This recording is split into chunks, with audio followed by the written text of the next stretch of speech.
Friends, learn English with Chetram Chakravarti channel पर आपका स्वागत है। फ्रेंड्स, आज हम सीखेंगे प्रेजेंट परफेक्ट कॉन्टिन्यूअस टेंस के नेगेटिव सेंटेंसेस का ट्रांसलेशन करना।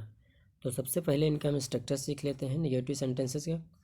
तो दोस्तों, नेगेटिव सेंटेंस का ट्रांसलेशन करने के लिए हमें सबसे पहले इनका स्ट्रक्चर सीखना है। तो सबसे पहले इसमें हम लिखेंगे सब्जेक्ट। नेगेटिव सेंटेंस का ट्रांसलेशन करने के लिए दोस्तों हमें सबसे पहले सब्जेक्ट लिखना है।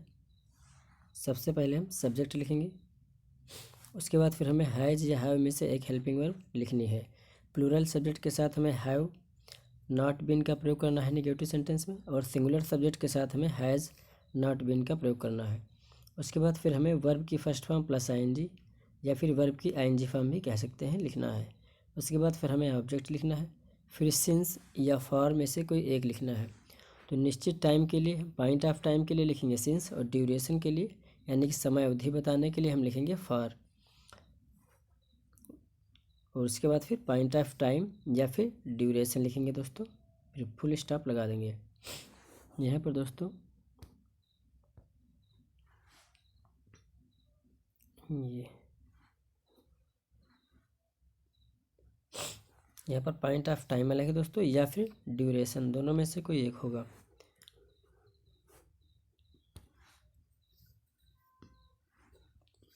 तो फ्रेंड्स, अब एग्जाम्पल सीख लेते हैं इनके। सबसे पहला सेंटेंस है दोस्तों, मैं 2008 से इस कंपनी में काम कर रहा हूँ। इस सेंटेंस में मैं सब्जेक्ट है और काम नहीं कर रहा हूँ यहाँ पर वर्ब है दोस्तों। काम कर रहा हूँ या फिर नहीं कर रहा हूँ साथ है, इसको बोलेंगे ये वर्ब है यानी कि मेन वर्ब है। और इस कंपनी में दोस्तों ऑब्जेक्ट है। 2008 से यहाँ पर समय है, पॉइंट ऑफ टाइम है, क्योंकि यहाँ पर एक निश्चित समय दिया गया है 2008 से। तो दोस्तों, इसका ट्रांसलेशन सबसे पहले करेंगे। सबसे पहले हमें सब्जेक्ट लिखना है, सब्जेक्ट है मैं, इसके लिए लिखेंगे आई। उसके बाद ये आई प्लूरल है, इसके बाद लिखेंगे हैव नॉट बीन। अभी हमने स्ट्रक्चर में सीखा है कि प्लूरल सब्जेक्ट के साथ में हैव नॉट बीन लिखना चाहिए। सबसे पहले सब्जेक्ट लिखेंगे, अगर हमारा सब्जेक्ट प्लूरल है तो फिर हमें हैव नॉट बीन लिखना चाहिए। प्रेजेंट परफेक्ट कॉन्टिन्यूअस टेंस के नेगेटिव सेंटेंस में सबसे पहले सब्जेक्ट, फिर उसके बाद have not been plural subject के साथ, सिंगुलर सब्जेक्ट के साथ हैज़ नॉट बीन। तो यहाँ पर दोस्तों प्लूरल सब्जेक्ट है मैं, इसके लिए लिखेंगे आई सब्जेक्ट के लिए। उसके बाद फिर लिखेंगे हैव नॉट बीन, फिर वर्ब की फर्स्ट फॉर्म लिखनी है दोस्तों प्लस आईएनजी। तो वर्क होता है काम करना, वर्किंग इसकी आईएनजी फॉर्म हो जाएगी दोस्तों वर्क का, तो हो जाएगा I have not been working. अब ऑब्जेक्ट लिखना है इस कंपनी में, इसके लिए लिखेंगे इन दिस कंपनी। उसके बाद फिर हमें दोस्तों फॉर या सिंस लगाना है। उसके बाद हमें टाइम लिखना है, फॉर सिंस या फिर फॉर में से कोई एक, क्योंकि यहाँ पर निश्चित टाइम दिया हुआ है 2008, तो फिर हमें सिंस लिखना है दोस्तों। फिर लिखेंगे सिंस, उसके बाद फिर हमें पॉइंट ऑफ टाइम लिखना है। तो पॉइंट ऑफ टाइम यहाँ पर 2008 से, तो लिखेंगे दोस्तों 2008। सेंटेंस का ट्रांसलेशन इस तरह से हो जाएगा, I have not been working in this company since 2008। Next है, सीता भगवान की पूजा 2 घंटे से कर रही है। यहाँ पर दोस्तों सीता सब्जेक्ट है, ये सिंगुलर है, नाम है, और पूजा नहीं कर रही है दोस्तों। सीता भगवान की पूजा 2 घंटे से नहीं कर रही है। इस सेंटेंस में सीता सब्जेक्ट है और पूजा नहीं कर रही हमारा मेन वर्ब है दोस्तों। 2 घंटे से ये ड्यूरेशन है, और भगवान यहाँ पर ऑब्जेक्ट है। सबसे पहले लिखेंगे दोस्तों सब्जेक्ट स्ट्रक्चर के अनुसार, सब्जेक्ट है सीता, और सीता सिंगुलर सब्जेक्ट है। सेंटेंस हमारा प्रेजेंट परफेक्ट कॉन्टिन्यूअस टेंस का नेगेटिव सेंटेंस है। तो लिखेंगे सब्जेक्ट पहले सीता, सीता सिंगुलर है, इसके बाद लगाएंगे हैज़ नॉट बीन, फिर वर्ब की आईएनजी फॉर्म। वर्शिप मीन्स होता है दोस्तों पूजा करना, यहाँ पर आईएनजी फॉर्म लगी, हो जाएगा वर्शिपिंग। उसके बाद फिर ऑब्जेक्ट लिखेंगे भगवान, इसके लिए लिखेंगे दोस्तों गॉड। फिर यहाँ पर 2 घंटे से दोस्तों एक ड्यूरेशन है, ये पॉइंट ऑफ टाइम यानी कि निश्चित टाइम नहीं है, निश्चित समय नहीं है, ड्यूरेशन है। तो यहाँ पर लिखेंगे दोस्तों समय अवधि 2 घंटा, इसके लिए लिखेंगे 2 आवर्स। यहाँ पर 2 घंटे से लिखेंगे दोस्तों 2 आवर्स, और इसके साथ हमें फॉर लगाना चाहिए, क्योंकि यहाँ पर ड्यूरेशन टाइम दिया हुआ है सिंस, यानी कि यहाँ पॉइंट ऑफ टाइम नहीं दिया गया है। पॉइंट ऑफ टाइम के साथ सिंस लगाते हैं, और ड्यूरेशन के साथ हमें लगाना है दोस्तों फॉर लगाना है। ये सेंटेंस का ट्रांसलेशन हो जाएगा, Sita has not been worshipping God for 2 hours. Next sentence है, तुम 3 बजे से मैदान में क्रिकेट नहीं खेल रहे हो। इस सेंटेंस में तुम सब्जेक्ट है, क्रिकेट नहीं खेल रहे हो, वर्ब हो जाएगा दोस्तों क्रिकेट खेल रहे हो। उसके बाद मैदान में ऑब्जेक्ट हो जाएगा दोस्तों, यहाँ क्रिकेट भी ऑब्जेक्ट है और मैदान को हम अदर वर्ड्स में लिख लेंगे, क्रिकेट ऑब्जेक्ट हो जाएगा।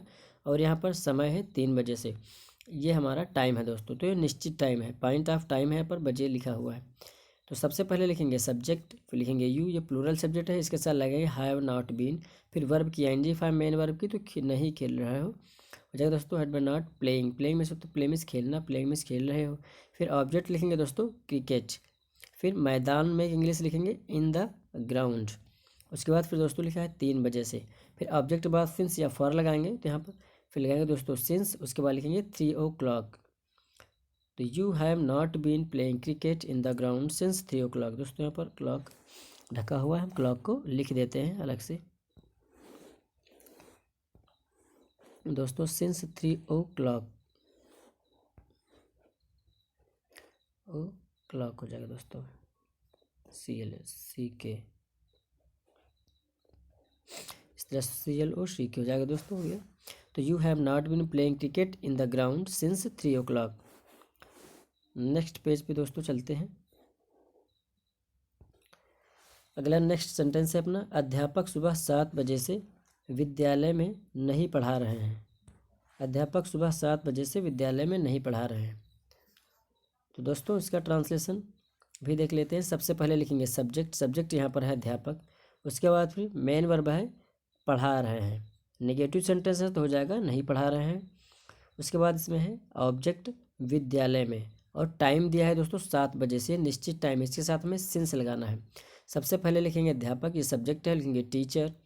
फिर उसके बाद इस अध्यापक सिंगुलर सब्जेक्ट है तो इसके साथ लगेगा हैज़ नॉट बीन दोस्तों, टीचर हैज़ नॉट बीन। फिर अब वर्ब की ING फॉर्म यानी कि मेन वर्ब, तो दोस्तों मेन वर्ब यहाँ पर है पढ़ा रहे हैं, पढ़ाना को इंग्लिश में टीच बोलते हैं, इसकी ING फॉर्म हो जाएगी टीचिंग।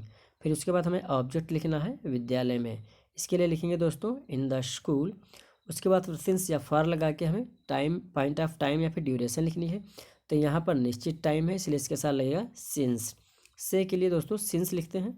फिर उसके बाद 7 बजे से सुबह लिखेंगे दोस्तों 7 AM, यहाँ पर दोस्तों M भी होना चाहिए, 7 AM,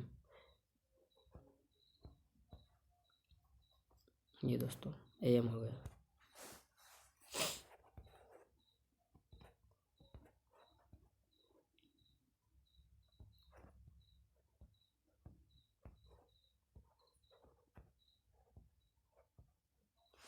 नेक्स्ट सेंटेंस है दोस्तों, वे जनवरी से इस संस्था में काम नहीं कर रहे हैं। वे जनवरी से इस संस्था में काम नहीं कर रहे हैं, ये हो जाएगा दोस्तों।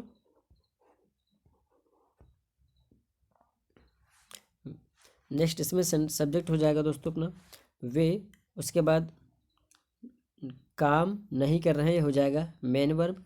उसके बाद दोस्तों जनवरी से अब ये हमारा समय हो जाएगा, और इस संस्था में जो है ये ऑब्जेक्ट है। तो सबसे पहले हमें वे की इंग्लिश लिखनी है, सब्जेक्ट है दे, ये प्लूरल है, इसके साथ लगाएंगे हैव नॉट बीन, तो they have not been, main verb की ING फॉर्म लिखेंगे दोस्तों, काम नहीं कर रहे हैं तो हो जाएगा वर्किंग, काम कर रहे हैं कि इंग्लिश में बोलेंगे वर्किंग दोस्तों, नहीं के लिए यहाँ पर नॉट बीन लिखा गया है, तो हो जाएगा they have not been working. अब ऑब्जेक्ट है इस संस्था में, तो लिखेंगे इन दिस इंस्टीट्यूट, संस्था को इंस्टीट्यूट बोलते हैं फ्रेंड्स। उसके बाद फिर है टाइम है निश्चित टाइम, क्योंकि यहाँ पर देखो महीने का नाम दिया गया है जनवरी फरवरी, इनसे पहले हमें सिंस लगाना है, तो लिखेंगे सिंस जनवरी।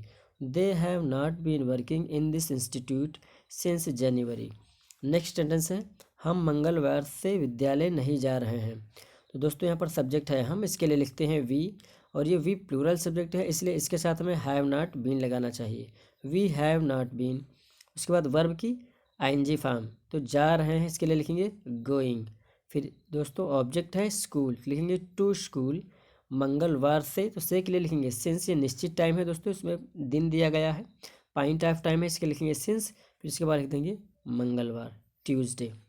तो we have not been going to school since Tuesday. Next है तुम 2 महीने से राम के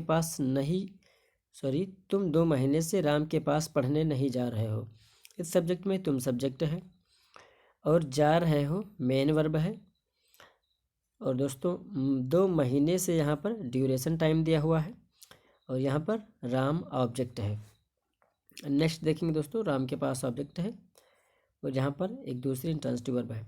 तो दोस्तों इसमें सबसे पहले लिखेंगे सब्जेक्ट यू, उसके बाद लिखेंगे नेगेटिव सेंटेंस तो हो जाए यू हमारा प्लूरल सब्जेक्ट है, इसके साथ लिखेंगे यू, फिर have not been plural subject के साथ दोस्तों हैव नॉट बीन, सिंगुलर के साथ हैज़ नॉट बीन। तो यू प्लूरल सब्जेक्ट है तुम, इसके लिए लिखेंगे यू, फिर लिखेंगे हैव नॉट बीन। जा रहे हो को दोस्तों लिखेंगे गोइंग। पढ़ने को लिखेंगे जब पढ़ना लिखा हो, पढ़ना लिखना खाना पीना उठना बैठना, तो इसके पहले में टू लगा के बोलना होता है। जैसे कि पढ़ने के लिए दोस्तों यहाँ पर आया है टू रीड। अगर हमको लिखना है जागना तो लिखेंगे टू अवेक, इस ऐसे लिखेंगे दोस्तों। तो you have not been going to read. उसके बाद लिखेंगे टू राम, राम के पास के लिखेंगे दोस्तों टू राम। यहाँ पर टाइम 2 महीने लिखा है दोस्तों, महीने का नाम नहीं दिया गया कि जनवरी है फरवरी, ऐसा कुछ नहीं बताया गया है, सिर्फ 2 महीने लिखा गया है। तो फिर यहाँ पर निश्चित टाइम नहीं है, तो हम लिखेंगे दोस्तों इसके साथ फॉर और 2 मंथ। तो you have not been going to Ram for 2 months. You have not been going to read to Ram for 2 months दोस्तों, ऐसे बोलेंगे। नेक्स्ट है सीता और गीता 3 दिनों से घर साफ नहीं कर रहे हैं। तो यहाँ पर दोस्तों सीता और गीता एक साथ बताया गया है, यहाँ पर एक से ज़्यादा प्लूरल हो जाएगा, तो इसके साथ हमें हैव नॉट बीन लिखना है। तो सब्जेक्ट है सीता और गीता, लिखेंगे सीता एंड गीता। तो have not been main verb है दोस्तों साफ कर रही है, इसके लिए लिखेंगे क्लीनिंग। फिर घर यहाँ पर ऑब्जेक्ट है, तो दोस्तों लिख देंगे द हाउस। उसके बाद टाइम लिखना है 3 दिनों से, तो लिखेंगे फॉर 3 डेज।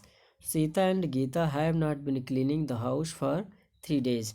नेक्स्ट सेंटेंस है अब मैं उसे कई दिनों से याद नहीं कर रहा हूँ। तो अब के लिए लिखेंगे दोस्तों नाउ। उसके बाद सब्जेक्ट है मैं, इसके लिए लिखेंगे आई प्लूरल है, तो लिखेंगे हैव नॉट बीन। फिर दोस्तों याद करना को बोलते हैं मिसिंग, मिस होता है याद करना, हो जाएगा पर आईएनजी फॉर्म, तो हो जाएगा दोस्तों मिसिंग। और फिर ऑब्जेक्ट लिखेंगे उससे ऑब्जेक्ट है, तो इसमें लिखेंगे हर। और कई दिनों को इंग्लिश में बोलते हैं दोस्तों मैनी डेज। तो यहाँ पर कई दिन है, कोई निश्चित दिन नहीं दिया गया, इसलिए हमें फॉर मैनी डेज लिखना है। तो now I have not been missing her for many days. अब मैं उसे कई दिनों से याद नहीं कर रहा हूँ। उम्मीद करता हूँ दोस्तों ये वीडियो आप लोगों को पसंद आई होगी। अगर वीडियो आप लोगों को पसंद आई है तो वीडियो को लाइक करें, चैनल को सब्सक्राइब करें और वीडियो को शेयर भी करें दोस्तों। Thank you watching for this video.